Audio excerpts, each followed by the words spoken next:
Here we go. Hi. Somebody made this live stream. Dan? That would be me. Oh, we're good. Dan, so we're live. Dan gave none of us any heads up or nothing. We could have been talking about all kinds of incendiary things, but thankfully at that point in time we did not. It was still showing it was loading on my end. Well, we've been having some technical difficulties, everyone, because we're trying to let Kevin Pollock into our meeting, but Dan kicked him out and can't let him back in. So poor Kevin drove all the way back from Maryland just to be here tonight, and he can't be here. So Kevin, if you're watching, text me your questions if you have any. So, well, welcome everyone. I'm Rob Orson with the Emerging Revolutionary War. I'll kick us off. We got Dan Welch, Billy, and Mark Malloy. Phil Greenwald may join us later. He's held up right now, but basically we just kind of want to, we didn't really have a topic scheduled for tonight. This is our kind of 3-year anniversary, which is crazy to think about. It's been 3 years since April 2020 when we're all hiding in our basements. For the first 6 months, I think we did every weekend. And then I think Mark and I, or someone and I, said, wait a minute, that's crazy. We're running out of we're getting tired. Mark and I's wives are yelling at us. Kids, it's hard to get the kids out of the room while we're doing these. So we went to every other week, which we've been doing now since I think the summer of 2020. Mark, how many hours do you think we got on the podcast channel? Can we put all these up on the podcast? I don't know off the top. I mean, it's got to be 100 hours. At least. Yeah. Of content. And what's great is that these discussions that we have, one of the things I really enjoy about this is getting together to talk about Revolutionary War stuff with each other, but then also it gives us an opportunity to talk with a lot of authors and historians in the field that otherwise we wouldn't have the opportunity to. And the discussions we have with them, they kind of live on in multiple places. So you all are watching us live on Facebook right now. And, people do watch our stuff on Facebook, but then they'll also watch this on our YouTube channel. And then we also use the audio in our podcast. So, there's lots of opportunities for people to access this information that we gather here every other Sunday night. And it's kind of neat that we've been able to maintain this because at times it can be very difficult with all the other real world obligations obviously everybody has, but it's always an enjoyable hour here at Rev War Revelry. Yeah, I would agree with Mark. I think one of the greatest things has been being able to learn from a lot of different leading scholars and authors in the field. I think pre-COVID, the idea of doing Zoom shows in the history field was completely foreign. But one of the things that's really allowed us to do is to learn from each other and to be able to meet authors and talk about these topics from all over the place. So it's been really great to see it grow over the last couple of years. And, part of this also is great is the viewers, the audience that's watching this. One of the things I love about the live component of this is being able to interact with a lot of people. So if you're watching and you have comments or questions or any observations you have of the things we do here at Emerging Revolutionary War, drop them in the comments because we always love to read them and interact with you digitally. And then recently with the doing the tours, we've been able to meet some of you in person, and that's even greater. So always great to connect with our audience. I think we've also, Mark and I did this on the way up to see Michael Harris in Germantown. We actually listened to Mike's Revelry on the way up there as a podcast. It was a great way to get into the mood and listen to some of the topics that we knew we'd be covering when we were up there doing the in-person tour. So I have a check sheet here of all different topics of, make sure we try to cover as much as we can. We always seem to think, oh no, what we're going to do, we're running out of ideas, but there really is no way to run out of ideas. There's tons of topics we haven't even covered yet that I know we have coming up this fall. We've pretty much booked out most of our spring and summer. I have a couple of summer sessions open, but I think everyone watching, you're going to see us go very Boston heavy. I'm sorry, Billy, we're going to go Boston heavy. Sorry, Billy is a Yankees fan. I have to give him a hard time. But because of the Boston Tea Party coming up in December this year, the 250th anniversary, we're going to be up there, which is going to be cool. We're going to have some really good historians come on with us. Some people from the Boston Tea Party, the Boston Tea Ship and Museum. Sorry, I had to get that name right. Benjamin Carp wrote a great book about the Tea Party, Defiance of the Patriots. If you don't have it, I recommend this. So we're going to be doing a lot of things about Boston because really, I know Mark says we're the home for the 250th, so we gotta live up to that expectation that Mark has set us. This is this is an exciting time to be, kind of delving into the Revolutionary War. I remember, I guess it was almost 25 years ago, getting geared up for the 225th anniversary cycle. And that was my first time seeing kind of large scale reenactments. I know some people lived through the bicentennial and remember all the kind of celebrations that were done throughout the country for that. But we're coming up on the 250th anniversary. So being able to experience some of this history, being able to be in the place where it happened, exactly 250 years from that time period is going to be a unique experience. So this is a great place to actually, a great place to come and get a lot of that basic information and understanding of what happened to help you when you go to these celebrations and events that you can be a part of that. So. Dan, we have one question so far about the title of Mark's book. That's a good segue really quick to kind of talk about. Dan is our book editor. Dan's been doing that for about 8 months, Dan, 10 months now. I forget how long it's been almost going a year. On. Yeah, just shy of a year. And now Kevin's joining. Kevin's just going to drop in. I love it. But nice picture of Bristow, Kevin, if you can hear me. But Dave, if you can just kind of talk about the books that we got coming up. I know the first one's going to be Mark's coming up, but we have a couple others in the pipeline. Yeah, let me take a step back real quick. We had a new release come out just before the turn of the year, back in November of 2022. Burt Dunkerley's book on numerous actions, skirmishes, logistics called Unhappy Catastrophes, all focused on New Jersey's role in the American Revolution. If you haven't picked up that one, a lot of things going on November, December, holidays and travel. So you may have missed that release, but make sure you pick that one up. Coming out very, very soon, within the next 4 weeks, we have Mark Malloy's book, which is really going to broaden your understanding of Charleston, South Carolina during the American Revolution. I think a lot of folks recognize that it is a colonial town, an important colonial town, and that there are Revolutionary War actions that take place there. But the amount of stories that Mark has unearthed in this book, and the tour guide in the back taking you to these places. If you don't know where to look in Charleston, Rev War history is all around you, but you got to know where to look. And Mark has done an excellent job with that. And I'll let Mark speak a little bit more on his book here in a second.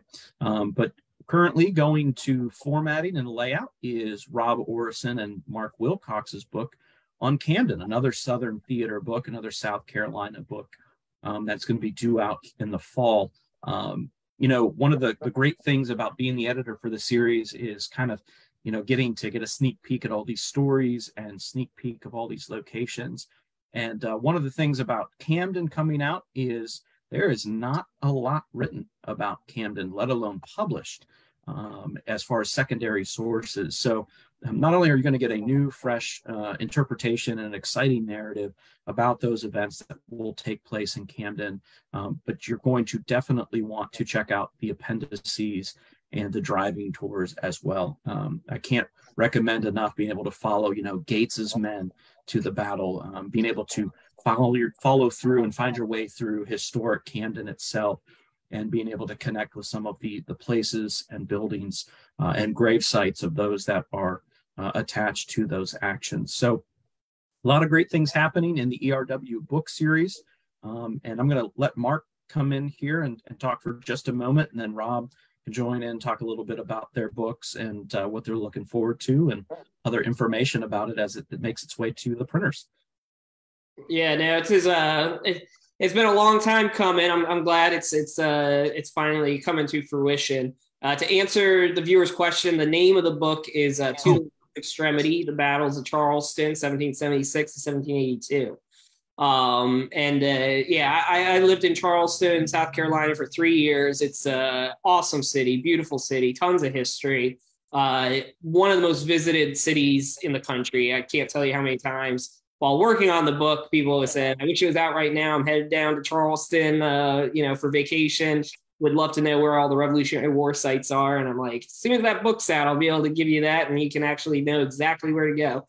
And that's exactly what the purpose is. It gives you a brief overview of all that history, and it tells you what sites there is to see there, how you can visit them, driving tours and a walking tour of downtown Charleston. So, but you do have the opportunity this year. We are doing our bus tour down there in conjunction with the release of this book.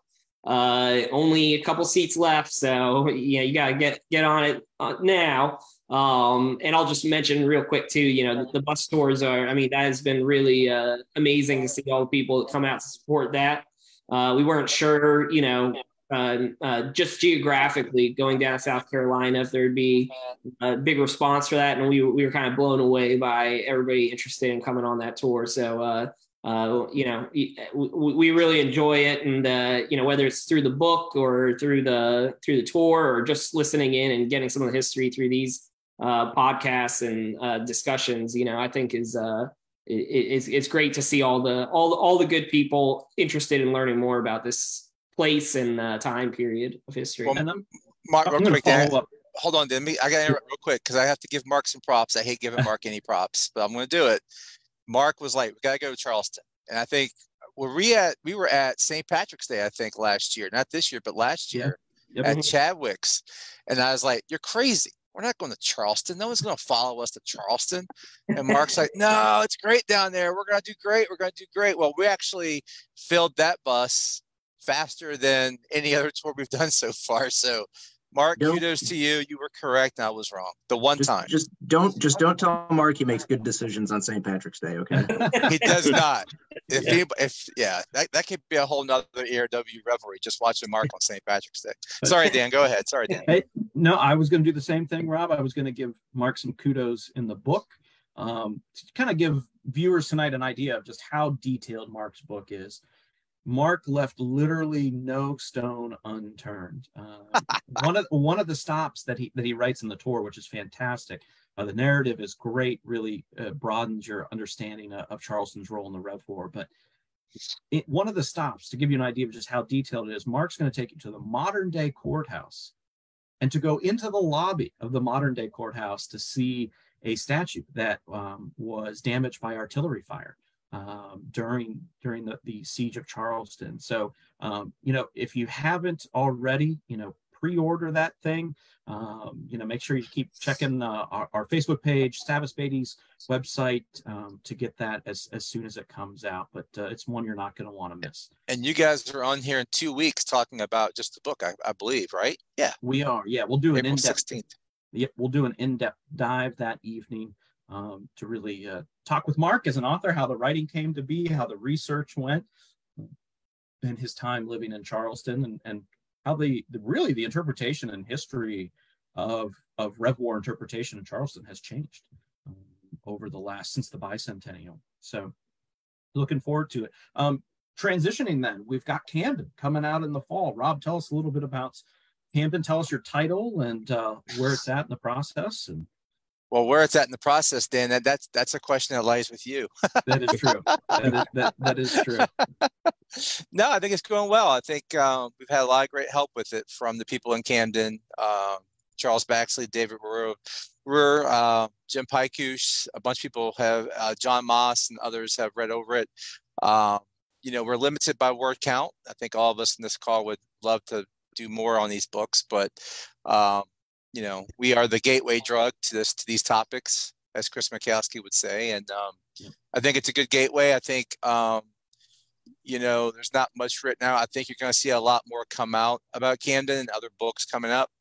We'll be down there. Some of us will be down there in Camden in a few weeks, actually 2 weeks. Crazy to think about that. For the reburial, they found, doing some archaeology in the battlefield, they found numerous they believed to be Continental soldiers maybe a loyalist, but they're going to be reburying those men back on the battlefield in a few weeks. So it's going to be really cool to kind of be there for that. I think you're going to see a lot more attention to Camden because the state and the town and historic Camden have all done a lot more work out there. So you're going to probably see a lot more books come out now that people are more aware of it. It's a pretty well preserved battlefield. The landscape is pretty much intact. So it's a pretty neat location just outside Columbia, South Carolina. It's a great little town. And I think, Dan, you haven't been before, but I think you'll enjoy it when we're there in 2 weeks. It's a real nice town. Mark and I have drank many a beer in Camden, so there's definitely some places to enjoy a beverage. And I think one of the things what was that? Is there any town we haven't? Yeah, that's a good point. That's a good point. I think one of the great things, and I touched on it just briefly with Mark's book, was bringing you those updated interpretations, the way things have changed, the most recent cutting edge research, and folks with Rob's book coming out on Camden, he's going to be able to tie in, visiting the battlefield of Camden has changed in recent years. New trails being put in, new wayside markers being put in.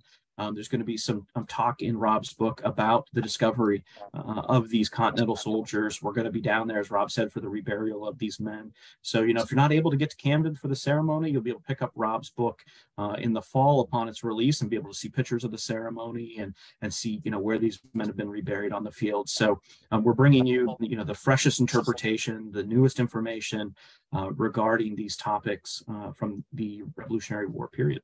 So that's the update with books. So we hope you'll keep ordering those books and following us as we continue to grow the series. Let's dive in a couple of topics we talked about before we jumped on lives, different topics. And Kevin, since you weren't with us, we just came up with a bunch of topics we were going to make you talk about. Great. I'm sure they'll be quick then. One thing I know, some of us are working on, our friends at the American Battlefield Trust have partnered with us. We partnered with them, I should say, on a lot of different essays, online content. And I was working on some articles last week about the Boston Tea Party and sharing it with some friends of mine and had a nice little friendly debate over what do I think was the time in history that revolution was a foregone conclusion.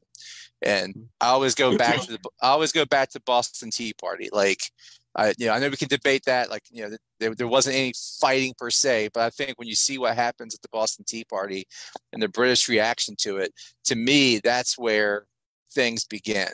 So I think we should go around the horn and see what everybody else thinks. And you can't just say you agree with me because that's going to go too quick. No, I agree with you, Rob. But really?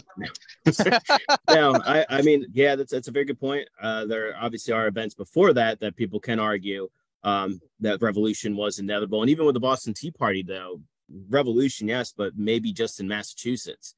Doesn't mean that the rest of the colonies are going to run to Boston's aid, as we would see in the early stages of the war, that hesitant and cautiousness that some of these colonies are approaching open conflict with Great Britain.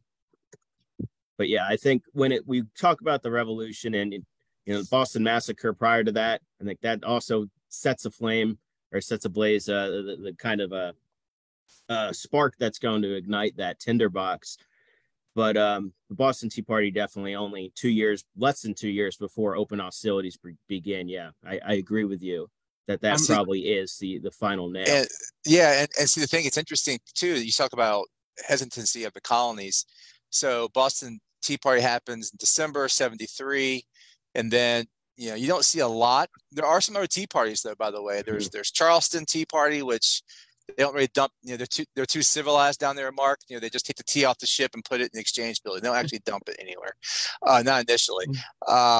You have the one in Maryland, you have one in New York City, Philadelphia, but you don't really see a huge outpouring from the colonial governments in support of all this until Parliament passes the coercive or intolerable acts. Then that's when you see, like here in Virginia, you see the House of Burgesses pass a resolution in support of Massachusetts, and the governor disbands them.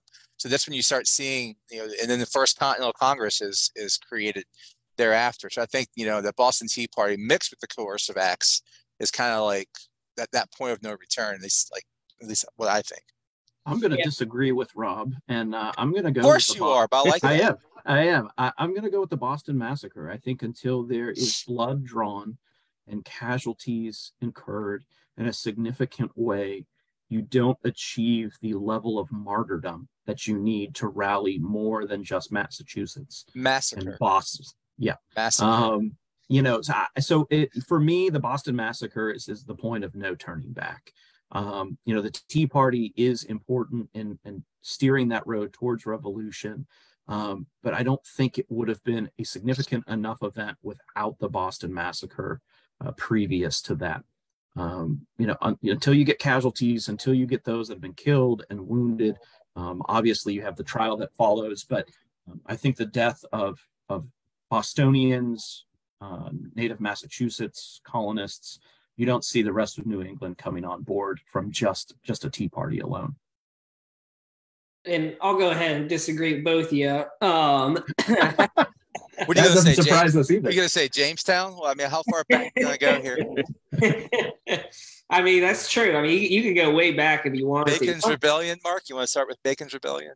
One of the things that I think that I've already learned from the 250th cycle is just how long a period these years are. Because I remember it was before COVID when I was standing at the Boston Massacre site for the anniversary. Probably got COVID while you were there. Yeah.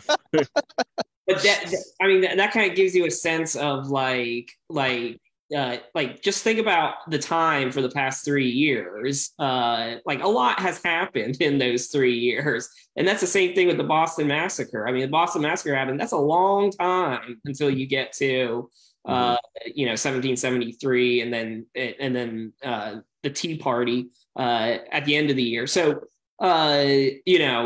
and I also don't necessarily know if it's inevitable. As Rob said, we partner with the Battlefield Trust, and I'm writing articles about the road to July 4th and the Declaration of Independence. I mean, after the Battle of Bunker Hill, the Congress is sending olive branch petitions and to the King of England, saying, we will stay within this union. We just need you to restore our rights as Englishmen. So in many respects, I think, it had the king done that and taken a conciliatory stance, like does things continue on as part of Great Britain? I don't know. I think there's a lot of great what ifs. But looking back on it in the past, obviously the Tea Party is a major milestone in the road to revolution. Did those coercive acts have to come as a response to that? What if they hadn't tried to crack down hard on the rebellious colonists and instead tried to appease them more?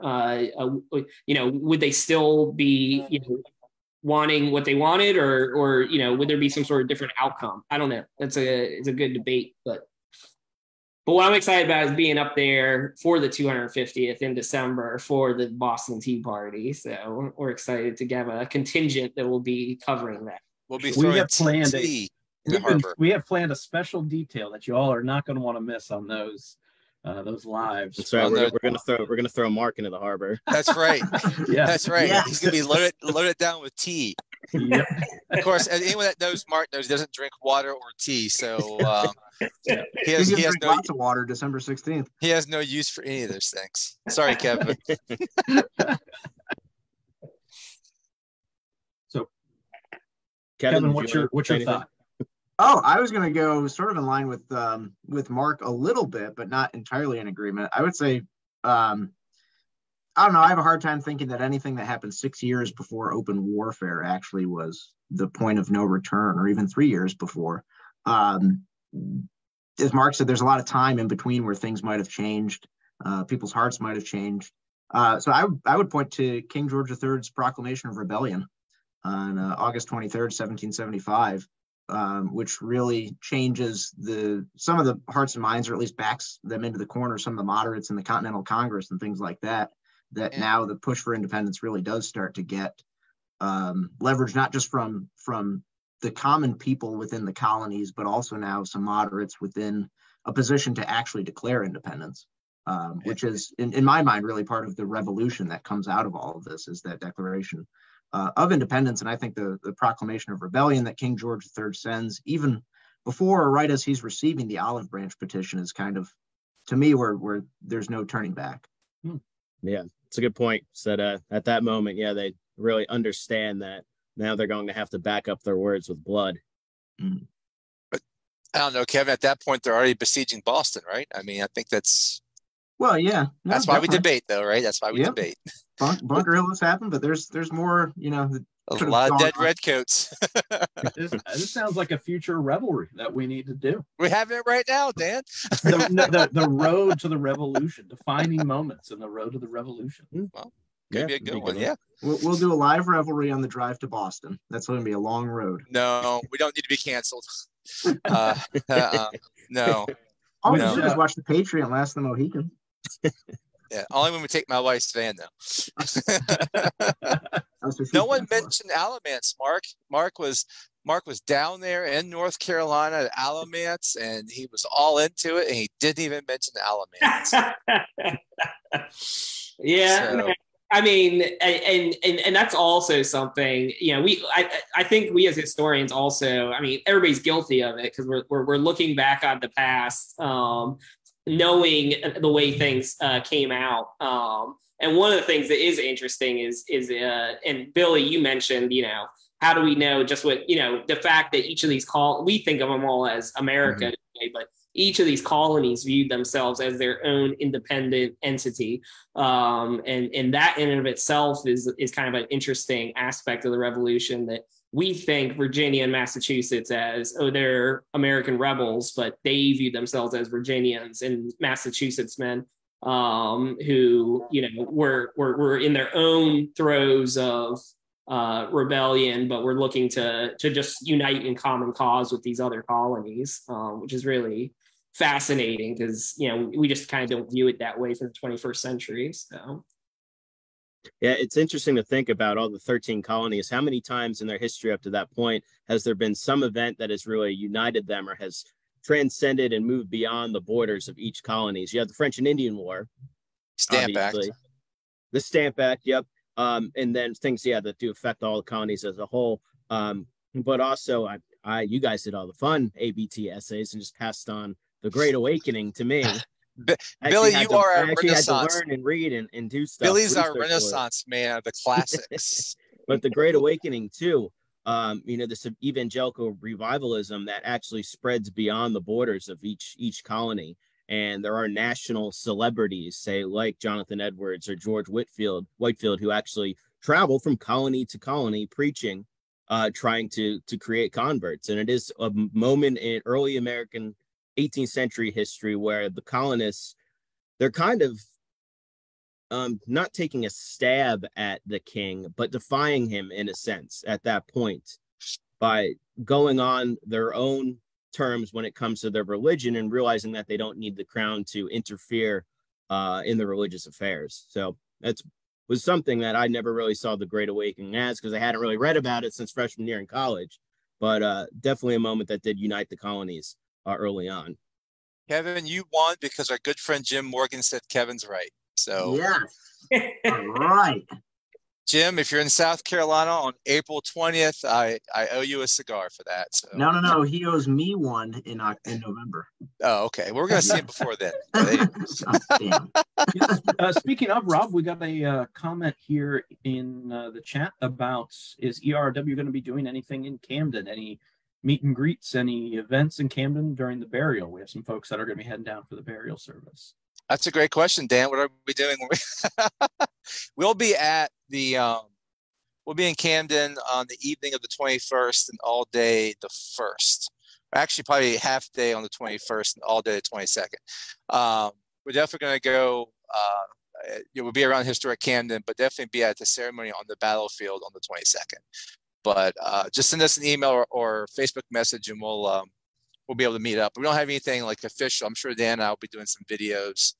Mark Wilcox, my co-author, another ERW author, will be there as well. So there'll be a few of us down there. So And that's one of the things I just love about the emerging Revolutionary War is our ability, you know, to interpret sites, you know, all up and down and all across. And one of the things I've learned doing all of this is just how expansive the American Revolution is. I think most people tend to just think of Philadelphia and Boston as the Revolutionary War, but the more I travel and the more I talk to people, you know, talking with Eric Sterner about what's going on in Ohio during the Revolution, and you know, doing this stuff down in South Carolina, and then talking about Boston. I mean, you just kind of get a sense of the breadth of the Revolution, which is really rewarding from my perspective as a researcher and just somebody who enjoys traveling and being at the spot where history happens. So. And I often think about the common soldier, Mark, you know, reading about Camden, reading Rob's manuscript, working on his book with him, you know, my gosh, these Virginians, you know, who have probably never left. You know, we talk about the average Civil War soldier in the 1860s has never traveled any further than 10 miles from home. You know, the 1770s, 1780s is probably even less than that. Now these guys are, you know, not only one, but two states away. They're seeing topography, terrain, meeting people from different cultures and climates. It's truly a thing to think about, not only in 2023, but for those guys experiencing it in real time back then.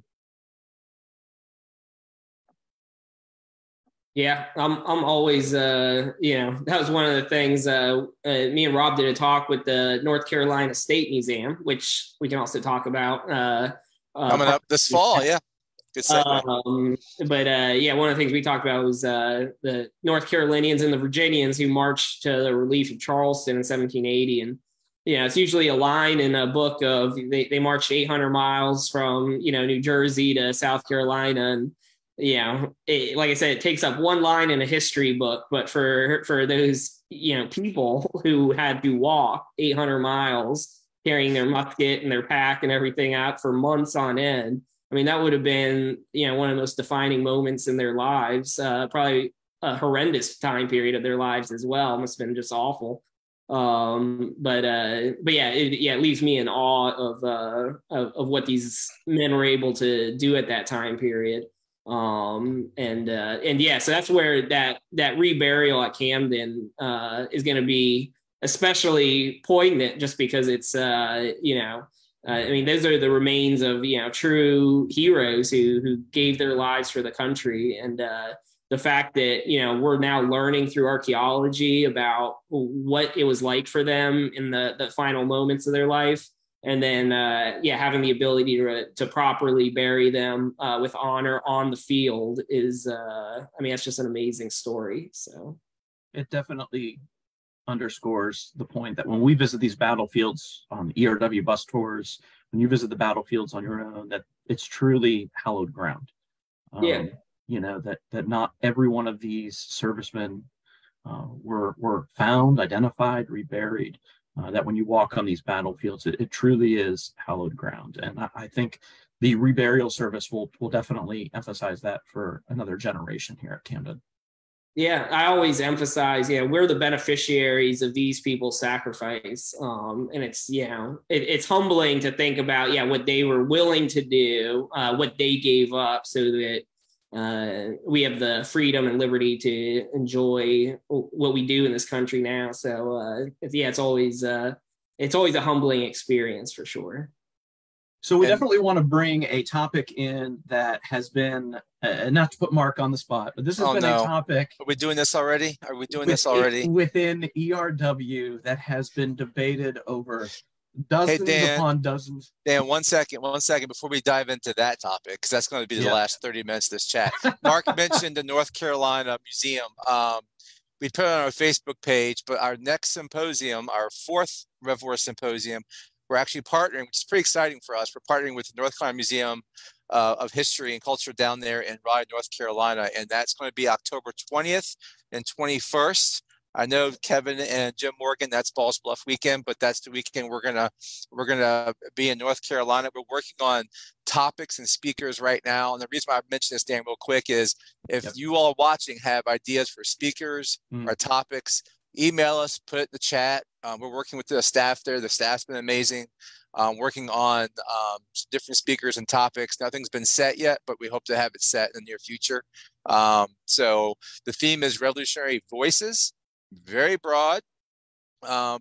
Obviously, we'll have a little bit of a focus on North Carolina and the South, but I think that's pretty, warranted because we've done kind of the North the past couple of years. So we're going to kind of go South here, but stay tuned for more information for registration and for tickets. But that's October 20th and 21st at the North Carolina Museum of History in Raleigh, North Carolina. Now, Dan, take us off the rails and let's wreck this train. So a topic that has been discussed via members of ERW for years now, over dozens and dozens and dozens of beers and probably even more cigars. A favorite topic of Mark Malloy's. If George Washington was alive in 1861. Everybody drink at the same time there. Go ahead, Dan. Does he side with the Confederacy? Mark, take it away. I would say side with his state. I'll give Mark side that. With Virginia. Okay. Yeah, I wouldn't even do the Confederacy part. Just say side with Virginia. So let's do that, because that's what he's going to argue. He's going to say, I'll just start, Dan. No, he wouldn't have. No, he would not have. He would have been pissed off at Virginia for leaving. Washington's entire career and in his professional service was for this country that he founded, which was always bigger than Virginia once he committed himself to it. Look at his effort in the Continental Army. He wanted to create a continental force that wasn't state-based militia. Why was that, Mark? Because he was trying to combine these states into one country. And I don't think Washington would have given all that up because Virginia decided they wanted to quit. And Mark, you go last. And make sure, as we're talking about this, drop your voice in the chat. We want to hear your opinion on this question. Maybe once and for all, we can. Can't believe we're doing this get live. To a final decision. All right, Mark, go ahead. He should go last. He should really go last. No, we got to pick him apart. It's gonna be easy. Come on. All right. I contend absolutely, and this is something you see from the early Federal Republic era too. Is that a lot of the men who fought in the Continental Army were Federalists. They saw these 13 separate states trying to wage war on their own, and how inefficient that was. All the problems with that. So they did want a stronger centralized government. And Washington was a firm believer in the new Federal Republic, really pushed for the Constitution, defends the Constitution against the Whiskey Rebellion. And so yes, and yes. I mean, he was a Union man through and through. And I don't think that there would have been any sort of sectional breakup while George Washington was alive, simply because he was the unifying figure in all of early American history. Even his second term? What? Oh, even in his second term?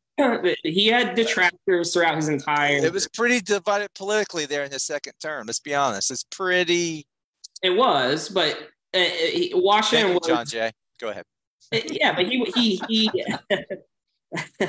I mean, Washington was still revered as the deliverer of his country, and then having given up power, not only after the war, but then after his second term, giving up power is, unprecedented. The American Cincinnatus, and he was the embodiment of the American Union at a time period when there was no national. Answer the question, Mark.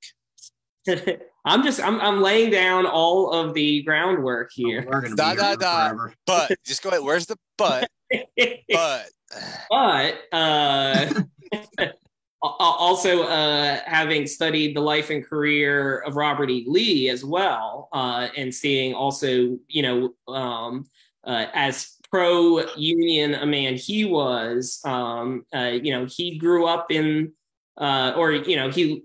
much of his life he lived with George Washington Parke Custis, who was George Washington's adopted grandson, and so it was kind of within the Washington family, and he loved the Union as well, and it was kind of once the shots were fired on Fort Sumter and Virginia decided to leave the Union, even though he loved the Union, he went with his state. I contend that Washington would have been forced to do something similar. But these are all total hypotheticals. Of course they are. That's why we're doing it, Mark. This is for fun. Usually it's just Mark and I fighting about this. So I have lots of things that contend the whole Lee and Washington thing is apples and oranges. Lee didn't form the United States. His attachment to the United States was deep, but not as deep as it was with George Washington. Anyway, Billy, Kevin, come in with some sense here.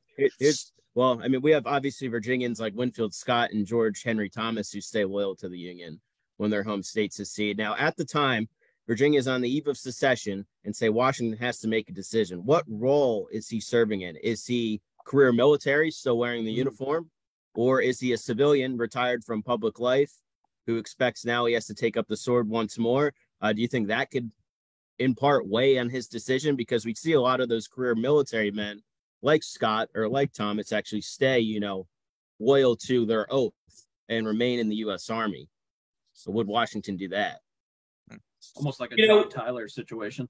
Yeah, well, I think one of Washington's greatest moments was at the Newburgh conspiracy in dispelling what was probably the early forms of that kind of breakup of a union that early.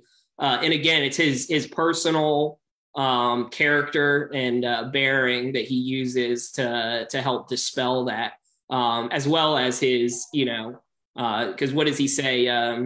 He's trying to get them to understand that Congress is working for them, and is about to read a letter, and he takes out his glasses and he says, if you'll excuse me, because not only have I gone nearly gray, I've gone almost blind in the service of my country. You think maybe he pulls out that speech and reads it to the Virginia Secession Convention?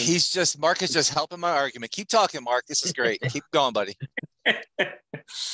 But that's why I also see, that's why Washington's the indispensable man from that era, because likely they would have broken up, I think, if you didn't have a person like Washington, that somebody from South Carolina and somebody from New York could get behind and actually believe this man is, looking out for the best interests of their country. So, but yeah, so I don't think the breakup would have happened. But, I got to say, if Washington was faced with it, I also don't see Washington leading an army against what he viewed as his fellow Americans either. Kevin, hey, Jim Morgan agrees with me on this one, so obviously we've already won the conversation. But although, Mark, you do have one person, Rob, here is commenting that he agrees with you, so Mark is not alone. I'll give credit what's credit due. But Kevin, what do you think? Usually by this point in the night, it's 11 o'clock midnight, and I'm usually asleep by the time this conversation happens. So I'm not sure what more I can.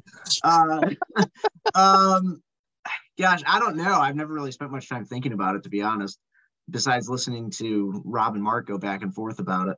Well, maybe look at it this way. Maybe look at it as Washington, don't even take the Civil War out of it, because I know we just do that for fun. But think of it in the terms of Washington as a states' rights person or as a nationalistic person, right? That's the way you can argue this in his time period. So yeah, right. And I just think I think, Rob, you're right, that Washington had put everything he had into founding the nation. And I mean, he was somebody that, the thing that impresses me most about Washington is he was somebody that literally could have had anything he ever wanted handed to him on a silver platter, and he turned it all down.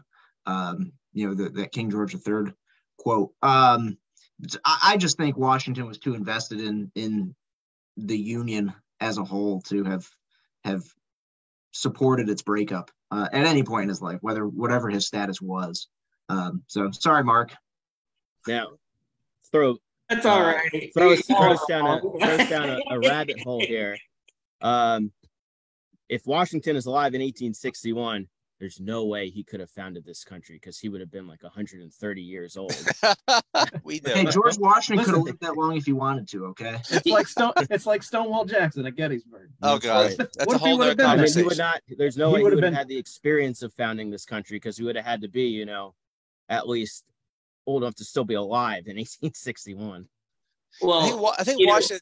I think Washington's interesting, the fact that initially he's all British, pro-British. Mhm. He wants to join the Navy.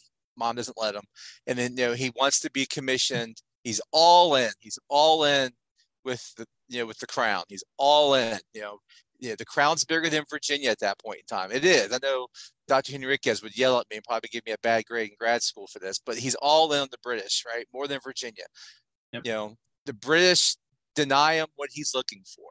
And that's when you see Washington, go all in on Virginia. And then once the United States is formed, he's all in on that. So I don't really see that connection to Virginia that Mark sees.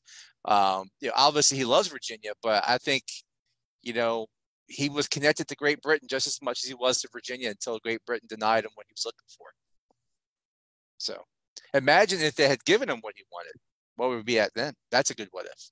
Yeah. Well, we More don't, ERW doesn't really dabble too much in the what ifs, but that's an ECW thing, right? It's an ECW thing, but we do spend a lot of hours on the road together, getting to different battlefields, scouting out places for our bus tours and symposiums. We get bored with each other. We get bored with each other, and so these what if questions come out, and we have a good time with them.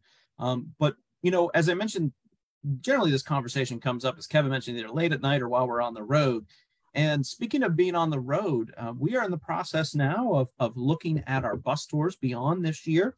As we mentioned earlier tonight, that our bus tour to Charleston, South Carolina, this coming November, I can't believe it's just a little over, 7 months away. We'll be heading down to Charleston. We're looking beyond Charleston, and ERW has had some conversations about moving back up to New England to be in line with the 250th cycle, heading up to Lexington and Concord, perhaps some time in Boston as well. One of the things that we want to hear from you, as Rob mentioned for the North Carolina Symposium, who do you want to see speak at that?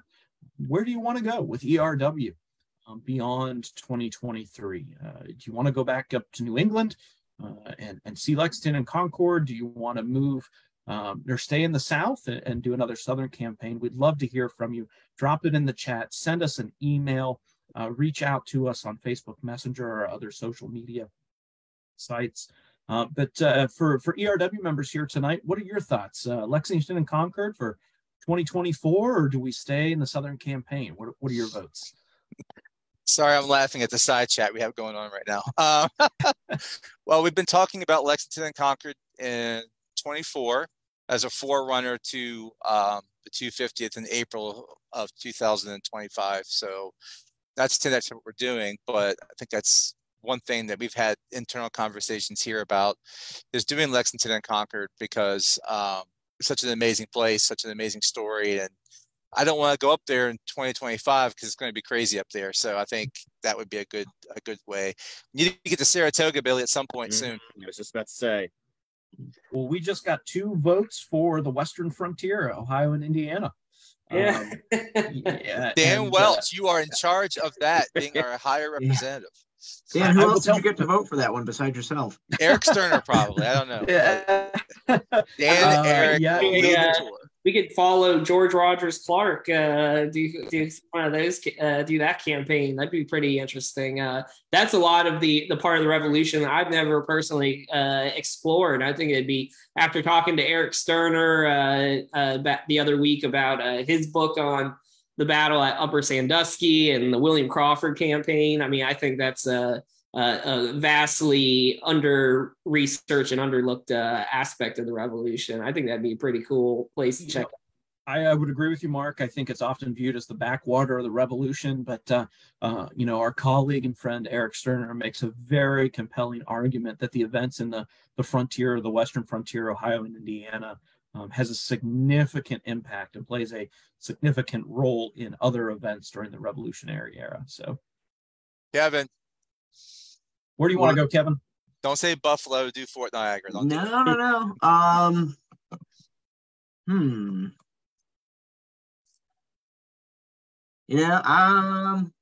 Gosh, I don't know.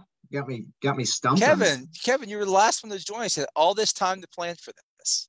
Well, I didn't know. See, I was left out of the pregame chat about what we're going to talk about. I didn't have time to think about it. It wasn't a very detailed pregame chat, as everyone can tell. No, we're mostly just complaining about you the whole time. Yeah. I just want to go back to 1776 where there is no technology. Oh yeah, well, having to deal with that tonight. No, I think I know we've talked about like a Western Pennsylvania French and Indian War trip. oh yeah. Kind of neat. Yep. Doing Fort Necessity, Braddock's March, Monongahela, things like that. I think would be a cool trip. That would be a great 48th Regiment of Foot right here. There nice. you Nice. All That right. is actually a great idea. I've done that a couple of times with Bert Dunkerley and Doug Crenshaw and Mark Wilcox. That's a pretty area of the country too. Though I'm not a big fan of Pittsburgh because I'm a Washington fan, but you know, I can at least acknowledge that that area is pretty when you get to Fort Necessity. Jumonville Glen, I think, is my favorite historic go. site. Awesome. It's Oh, awesome. There's nothing there other than a trail and a small parking lot, but the trail to the Glen, it's That's perfect. what makes it so good. Looks just like it probably, you know, I mean, I can't say it looked just like it did, but it probably looks as close as it did as any other historic site I've ever been to. So I think Just a lot less dead Frenchmen. A lot less dead Frenchmen. Talk about They another didn't leave time. them there? Damn. Talk about another time Washington probably didn't do the right thing. But anyways, but you know, we also talked about you know, we were with Germantown with Michael Harris, talking about maybe doing Pennsylvania campaigns, Brandywine, Germantown. We'll have to have Mike back on with us with his third volume coming out here soon. That would be a good tour too. And Mike is fantastic. And you know, obviously getting downtown on the bus is not the most fun. We're going to find out in Charleston this year when we go down there. But, you know, I know Mark wants to do Boston and Bunker Hill, but good grief, man, getting a bus through Charlestown, I can't imagine that. I can't even imagine the poor driver. We have to tip him really well if we ever did that. So we had a vote come in for something a little bit different. Great Bridge. Folks want to do a tour down to Great Bridge. We could do a Great Bridge tour. I would probably partner that with a Yorktown, even though it's two different, right, beginning and end.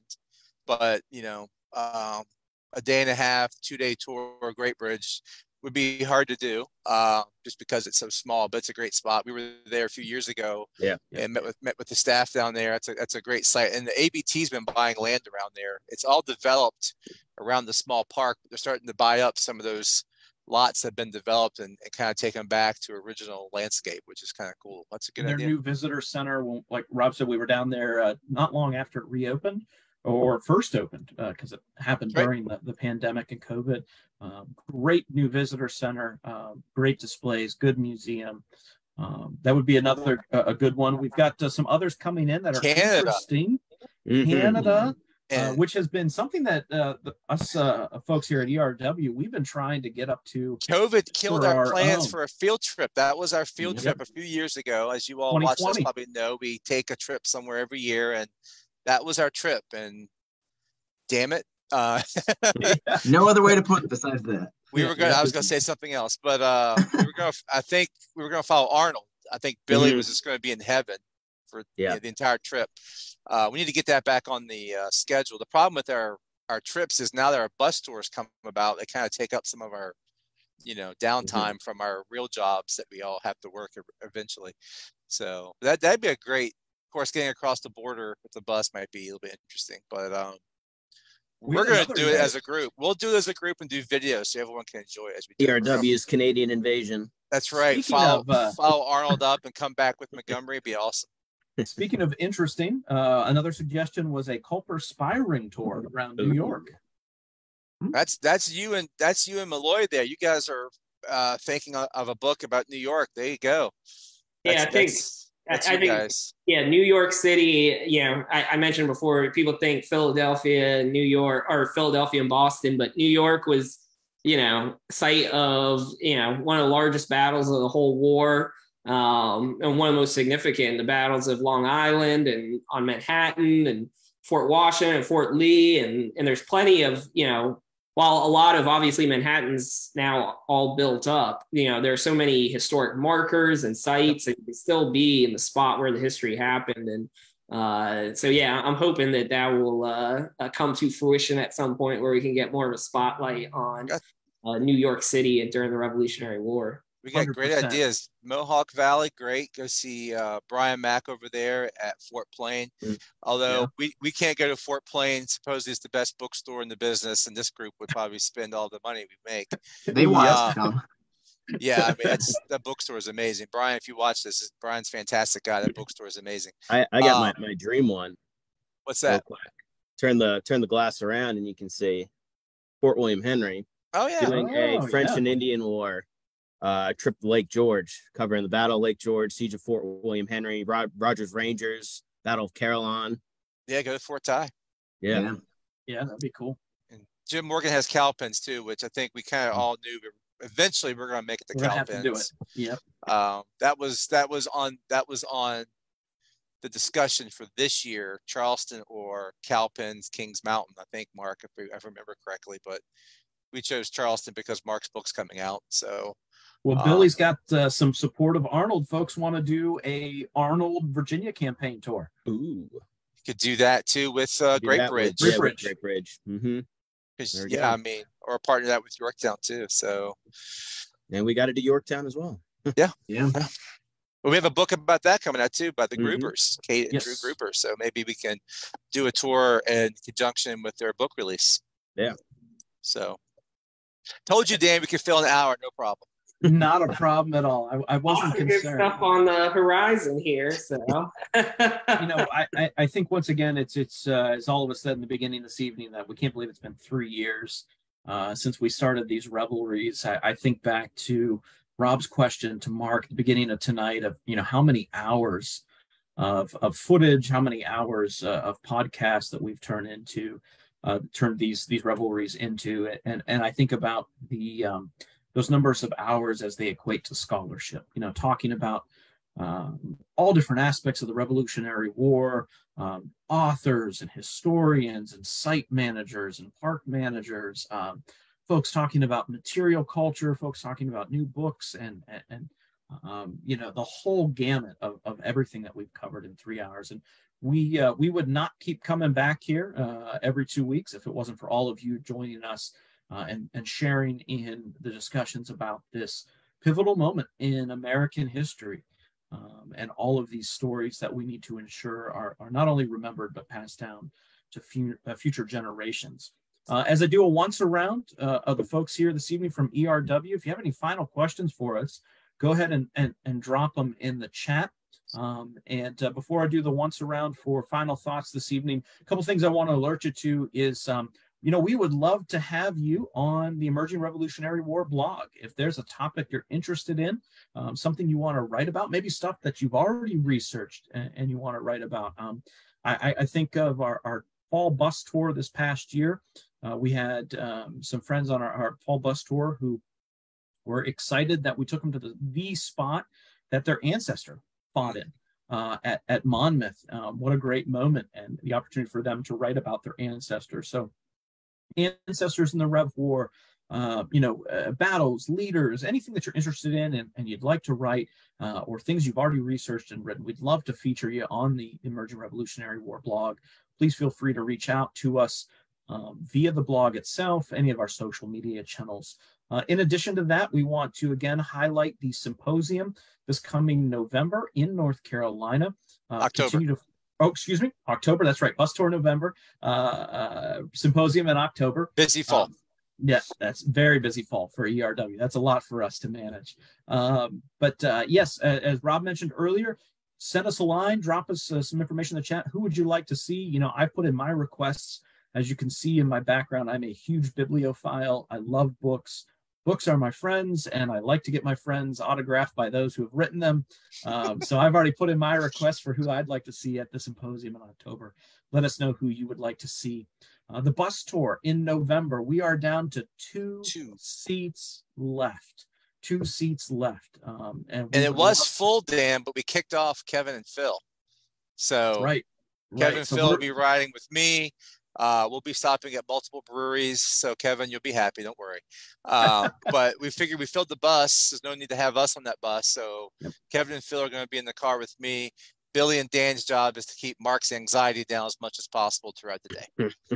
That's 100% our job. And boy, what a job. The last time I was in charge of that, Mark was waiting the word of any moment of his second son. So that was I think I had more anxiety at that point than Mark did. But 2 seats left. Do not wait. If it sounds like something you are interested in, do not wait. Mark's book on Charleston is coming out this month. So if you've pre-ordered, you'll be getting it in your hands very soon. If you haven't, get in on this, especially if you're going on the bus tour. If not, pre-order the book, read it, and I guarantee you, you will be emailing us, say, I need to see this stuff. I want to hang out with you guys and see this with guide and author Mark Malloy. So we have that in November as well. As we do our once around, I'll check in for any questions that you may have dropped. Kevin, 3 years on, any thoughts? It's been a ride. It's been fun. It's a great group to be a part of, and it's been a lot of fun to see all the authors and historians that we've been able to bring on. And am not well, Rev War was not my first interest in history, so it's been a lot of fun for me to see a lot of these sites that I thought I'd probably never get to, or just heard a little bit about and be able to learn more about them. Has been a real treat for me. Mark Malloy. I mean, I think Kevin had a great word in there, fun. Part of the purpose of this is history is fun to research. It's fun to be in the place where it happens. It's just it's a real, enjoyable thing to connect more with our past. And I want to echo what Dan said, that any viewer out there, if you're interested in getting involved, this is the perfect place to get involved, to test your feet in writing. I can't tell you how much I've learned just from researching and writing about these events. It gives you so much better perspective, because you have to think about a lot more things when you're trying to put it into writing. And then just having get-togethers like this with other people who are interested in similar topics as myself, it's real pleasurable. So yeah, this is fun. I enjoy it. And not only is it good for you to get involved by writing and getting involved with us with the Emerging Revolutionary War, but the timing is perfect. As Mark Malloy's patented, copyrighted phrase that ERW will be the home of the Revolutionary War 250th. This is a great time to get involved. Join us on these battlefields. Come to these symposiums, pick up books about this, and join our group of historians and colleagues writing and learning about this period. It's a great time to get into Rev War history. Billy Griffith. Yeah, being here with ERW, this is a privilege.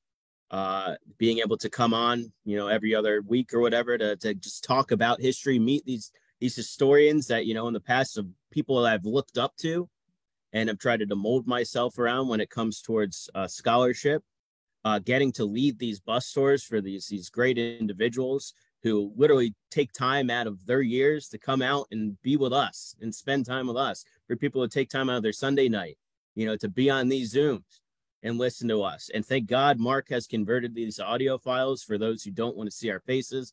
I know they are faces made for radio, but it truly is. This is a privilege to do this that it can't take for granted. Not everybody gets the opportunity to do what we do, and just to learn from the people who we have on here, the historians you meet, and to learn from you guys. I've learned more about the Revolutionary War than I could have ever taught myself. From all listening to you guys, going out to these sites with you. So it really is it's a blessing. I'm thankful for it. Before I turn it over to Rob, I'll throw in my 2 cents. I will echo Kevin. I'm a 19th century guy, 19th century military historian. I had studied Rev War through, middle school, high school, and those required classes, required college class. I understood its importance to American history and American military history. But, it wasn't really until I had the opportunity to join ERW and really start investing in this period that I was able to understand the real extent of this topic, that it's more than just George Washington. It's more than just Yorktown and the Declaration of Independence. It is truly an important moment in our history that deserves the kind of attention that ERW is putting forward into the public sphere social media and Zooms and Facebook and our blog and all of those other avenues. And I'm very blessed to be a part of it, to continue to learn from my colleagues here this evening, as well as all of those that have dedicated their time and energy into these revelries and in the blog as well. To close it out tonight, I'm going to turn it over to Rob Orson, co-founder of Emerging Revolutionary War, 3 years on. Rob. Well, more than 3 years, I think. Well, for the Revelries. Yeah, for Revelry. Sorry, Phil couldn't be on. I know Phil wanted to be on, so I just couldn't make it. But Phil and I started doing this when we were with the Emerging Civil War, and I just got tired doing Civil War. I know that's a shame, but I do that in my day job sometimes. So I think this allows me to do something I have a passion for that's not part of the day job, which I think matches everyone on this call. We all have professional jobs. Most of us are either educators, museum professionals, or park rangers, historians, tour guides. So we do this, for a living. But I think this allows us some fun outlet with it. We try to take it too seriously, but we do know people come to us sometimes for information. We want to be professional about that. But hopefully, you guys watching can see we try to have a good time. I'm here just to make fun of Mark. I'll be honest. That's why I'm here. I have a video of Mark singing Leonard Skinner from last night's happy hour. Me and Mark and his dad and brother-in-law went out last night. Mark was great on the Leonard Skinner. I almost posted it to ERW, Mark, but I did not do that.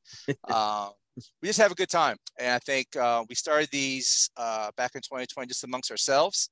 We had a good time, but then we branched out to bring on people, historians, like Billy said, people we respect, other authors, museum professionals. So we're trying to mix up a little bit, talk about books, talk about historic sites, talk about different topics. So hopefully everyone enjoys the diversity of what we're trying to cover and how we do it. So it's been fun. Well, we want to thank you all for joining us this evening on our 3rd anniversary of these ERW Revelries.